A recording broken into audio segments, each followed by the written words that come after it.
ನನ್ನ ಸ್ನೇಹಿತರೆ, ಹೇಗಿದ್ರೆ ಎಲ್ಲರೂ? ಇವತ್ತು ನಾನ್ ನಿಮ್ಗೆ ಥಂಬ್‌ನೇಲ್ ನಲ್ಲಿ ತಿಳಿಸಿದ ಹಾಗೆ ಸಮ್ಮರ್ ಸ್ಕಿನ್ ಕೇರ್ ಯಾವ್ಯಾವ ರೀತಿಯಾದಂತಹ ಕೇರ್‌ನ ತಗೊಳ್ಬೇಕು, ಸಮ್ಮರ್‌ನಲ್ಲಿ ಬಿಸಿಲಿನಲ್ಲಿ ನಾವು ಯಾವ್ಯಾವ ರೀತಿಯಾದಂತಹ ಕೇರ್‌ನ ತಗೊಳ್ಬೇಕು ಅಂತೇಳಿ ಇವತ್ತಿನ ವಿಡಿಯೋದಲ್ಲಿ ತಿಳಿಸ್ಕೊಡ್ತಾ ಇದ್ದೀನಿ. ಬನ್ನಿ ಒನ್ ಬೈ ಒನ್ ಯಾವ ರೀತಿಯಾಗಿ ಕೇರ್ ತಗೊಳ್ಬೇಕು ಅಂತೇಳಿ ತಿಳ್ಕೊಳ್ಳೋಣ. ಮೊದಲನೇದಾಗಿ ನಿಮ್ಮ ಫೇಸ್ ಆಗಿರ್ಲಿ, ಕೈಕಾಲಾಗಿರ್ಲಿ ಚೆನ್ನಾಗಿ ವಾಶ್ ಮಾಡ್ಕೊಳ್ಳಿ. ದಿನದಲ್ಲಿ ಒಂದು 3-4 ಸರಿ ಚೆನ್ನಾಗಿ ವಾಶ್ ಮಾಡ್ಕೊಂಡ್ರೆ ತಣ್ಣೀರಿಂದ ವಾಶ್ ಮಾಡೋದ್ರಿಂದ ನಿಮ್ಮ ಬಾಡಿ ತುಂಬಾ ಹೈಡ್ರೇಟ್ ಆಗಿ ಇರುತ್ತೆ.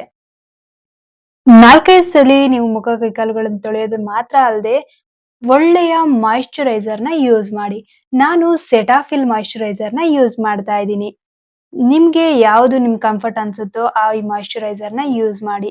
ಇದು ಎಲ್ಲ ಸ್ಕಿನ್ ಟೈಪ್‌ಗೆ ಸೂಟ್ ಆಗುವಂತದ್ದು. ಈ ಮಾಯಿಶ್ಚರೈಸರ್‌ನ ನಾನ್ ಯೂಸ್ ಮಾಡ್ತಾ ಇರೋದು. ನಿಮ್ಗೆ ಯಾವ ಮಾಯಿಶ್ಚರೈಸರ್ ಸೆಟ್ ಆಗುತ್ತೆ, ನಿಮ್ದು ಆಯಿಲಿ ಸ್ಕಿನ್ ಆಗಿರ್ಬೋದು, ನಿಮ್ ಡ್ರೈ ಸ್ಕಿನ್ ಆಗಿರ್ಬೋದು, ಯಾವ್ಯಾವ ರೀತಿಯಾದಂತ ಸ್ಕಿನ್ ಟೈಪ್ ಇರುತ್ತೋ ಅವ್ರವ್ರಿಗೆ ಬೇರೆ ಬೇರೆಯಾದಂತಹ ರೀತಿಯಾದಂತಹ ಮಾಯಿಶ್ಚರೈಸರ್ಸ್ ಎಲ್ಲ ಸೆಟ್ ಆಗ್ತಾ ಇರುತ್ತೆ. ನೀವು ಒಂದು ಒಳ್ಳೆಯ ಮಾಯಿಶ್ಚರೈಸರ್‌ನ ಯೂಸ್ ಮಾಡಿ.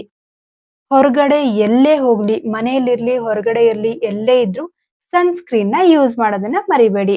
ನಾನು ಮಾಮಾ ಅರ್ಥ್ ಸನ್‌ಸ್ಕ್ರೀನ್‌ನ ಯೂಸ್ ಮಾಡ್ತಾ ಇದ್ದೀನಿ. ಇದು ಸಹಿತ ಎಲ್ಲಾ ಸ್ಕಿನ್ ಟೈಪ್‌ಗೆ ಸೂಟ್ ಆಗುವಂತದ್ದು. SPF 50 ಇದೆ. ನೀವು SPF 50 ಅಥವಾ 30 ಇರುವಂತಹ ಸನ್‌ಸ್ಕ್ರೀನ್‌ಗಳನ್ನೇ ಯೂಸ್ ಮಾಡಿ. ಸಮ್ಮರ್‌ನಲ್ಲಿ ಕೂಲ್ ಟ್ರೀಟ್ಮೆಂಟ್ ತಗೊಳೋದು ತುಂಬಾನೇ ಇಂಪಾರ್ಟೆಂಟು. ಕೂಲ್ ಟ್ರೀಟ್ಮೆಂಟ್ ಅಂತ ಹೇಳಿದ್ರೆ ಐಸ್ ಕ್ಯೂಬ್. ಐಸ್ ಕ್ಯೂಬ್‌ನ ನೀವು ಫೇಸ್‌ಗೆ ಹಚ್ಕೊಳ್ಳೋದಾಗಿರ್ಲಿ, ಯಾವಾಗ್ಲೂ ಐಸ್ ಕ್ಯೂಬ್‌ನ ಡೈರೆಕ್ಟ್ ಆಗಿ ಫೇಸ್‌ಗೆ ಹಚ್ಕೊಳ್ಬೇಡಿ. ಒಂದು ಒಳ್ಳೆಯ ಕ್ಲಾತ್‌ನಲ್ಲಿ ವಾಶ್ ಮಾಡಿರುವಂತಹ ಕ್ಲಾತ್‌ನಲ್ಲಿ ಐಸ್ ಕ್ಯೂಬ್‌ನ ಇಟ್ಟು ಫೇಸ್‌ಗಾಗ್ಲಿ, ಕೈಕಾಲ್ಗಾಗ್ಲಿ ನೀವು ಯಾವುದೇ ರೀತಿಯಾದಂತ ಐಸ್ ಕ್ಯೂಬ್ ಟ್ರೀಟ್ಮೆಂಟ್ ಮಾಡುವಾಗ ಯಾವಾಗ್ಲೂ ಒಂದು ಬಟ್ಟೆಯಲ್ಲಿ ಅದನ್ನ ಹಾಕೊಂಡು ಯೂಸ್ ಮಾಡ್ಕೊಳ್ಳಿ. ಅಲೋವೆರಾ ಜೆಲ್‌ನ ಯೂಸ್ ಮಾಡ್ಬೇಕಾಗುತ್ತೆ. ಅಲೋವೆರಾ ಜೆಲ್ ಯಾಕೆ ಯೂಸ್ ಮಾಡ್ಬೇಕು? ನಿಮ್ಗೆ ಸನ್ ಟ್ಯಾನ್ ಆದಾಗ ಸ್ಕಿನ್ ವೈಟ್ನಿಂಗಿಗೆ ಯಾವುದೇ ರೀತಿಯಾದಂತ ಅಲೋವೆರಾ ಜೆಲ್ ಆಗಿರ್ಬೋದು. ನಾನು ಪತಂಜಲಿ ಅಲೋವೆರಾ ಜೆಲ್‌ನ ಯೂಸ್ ಮಾಡ್ತಾ ಇದ್ದೀನಿ. ನಿಮ್ಗೆ ಯಾವ್ದು ಸೂಟ್ ಆಗುತ್ತೋ ಆ ಅಲೋವೆರಾ ಜೆಲ್‌ನೇ ಯೂಸ್ ಮಾಡಿ. ಈ ಅಲೋವೆರಾ ಜೆಲ್ ಅಲ್ಲಿ ವಿಶೇಷವಾಗಿ ಸ್ಕಿನ್ ವೈಟ್ನಿಂಗಿಗೆ ತುಂಬಾನೇ ಹೆಲ್ಪ್ ಮಾಡುತ್ತೆ. ಯಾಕೆ ಸಮ್ಮರ್ ಟೈಮ್ ಆಗಿರೋದ್ರಿಂದ ನೀವು ಹೊರಗಡೆ ಹೋಗೋದು, ಡಲ್‌ನೆಸ್‌ನಿಂದ ಇದರಿಂದ ಎಲ್ಲ ತುಂಬಾ ಸನ್ ಟ್ಯಾನ್ ಆಗೋದ್ರಿಂದ ಆದಷ್ಟು ಅಲೋವೆರಾ ಜೆಲ್‌ನ ನೈಟ್ ಮಲ್ಕೊಳ್ಳುವಾಗಾದ್ರೂ ಅಲೋವೆರಾ ಜೆಲ್‌ನ ಯೂಸ್ ಮಾಡಿ. ಸಮ್ಮರ್ ಟೈಮ್ ಅಂತ ಹೇಳಿದ್ರೆ ಎಲ್ಲರಿಗೂ ಗೊತ್ತೇ ಇರುತ್ತೆ. ಮ್ಯಾರೇಜ್ ಫಂಕ್ಷನ್‌ಗಳಿಗೆಲ್ಲ ಹೋಗ್ತಾ ಇರ್ತೀರಾ. ಓವರ್ ಮೇಕಪ್ ಮಾಡೋದ್ರಿಂದ ಸಹಿತ ನಿಮ್ಮ ಫೇಸ್‌ನಲ್ಲಿ ಟ್ಯಾನ್ ಆಗೋದು ಜಾಸ್ತಿ ಆಗುತ್ತೆ. ನಿಮ್ಮ ಫೇಸು ಡಲ್‌ನೆಸ್ ಆಗುತ್ತೆ. ಆದಷ್ಟು ಕಡಿಮೆ ಮೇಕಪ್‌ನ ಮಾಡ್ಕೊಳ್ಳಿ. ನೀವು ಮನೆಯಲ್ಲಿ ಹೊರಗಡೆ ಹೋಗುವಾಗ ಎಲ್ಲ ತುಂಬಾ ಜಾಸ್ತಿ ಮೇಕಪ್ ಮಾಡ್ಕೊಂತೀರಲ್ವಾ? ಇದ್ರಿಂದನೂ ಸಹಿತ ನಿಮ್ಮ ಸ್ಕಿನ್ ತುಂಬಾನೇ ಹಾಳಾಗುತ್ತೆ.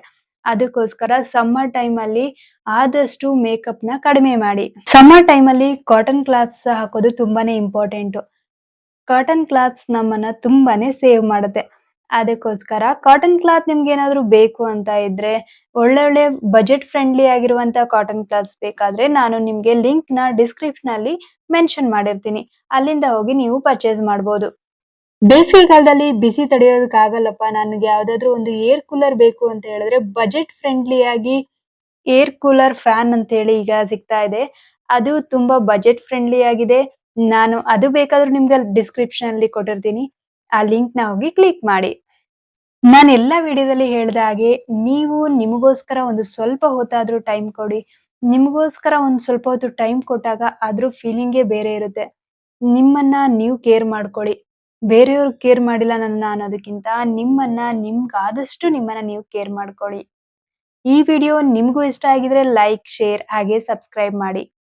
Thanks for watching.